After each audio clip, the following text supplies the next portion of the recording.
Je regarde l'euro en famille, mon fils suit l'euro avec moi. Il m'a dit pour le prochain Halloween, je veux un déguisement qui fait vraiment peur, je veux une panoplie de supporters russes ou anglais.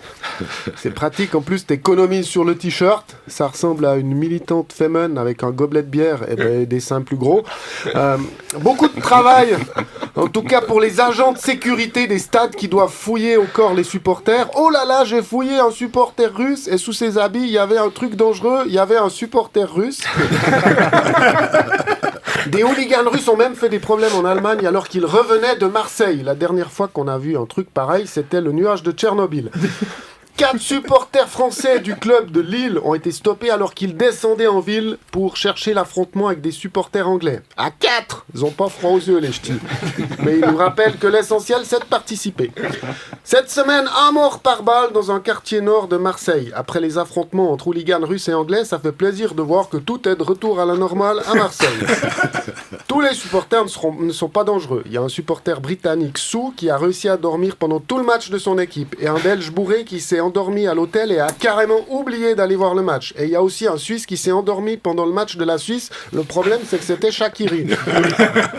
Pire, 2 supporters de l'Irlande du Nord sont morts dans les tribunes, victimes de crise cardiaque suite à la superbe victoire de leur équipe. C'est pour ça que je supporte la Nati, c'est plus prudent.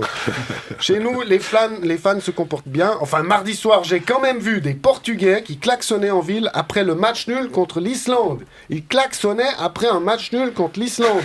Un mardi soir. Est-ce que ça vaut vraiment la peine de sortir du garage? Je pose la question. Un mardi soir, je dis. Et ma fille, elle m'a dit, bah moi, pour Halloween, je veux un déguisement qui fait pas peur. Alors je vais lui acheter le maillot de Seferovic. Il fait pas peur, Seferovic. En tout cas, il fait pas trembler les filets. Il paraît qu'il va faire un stage avec Rocco Siffredi pour apprendre à la mettre au fond.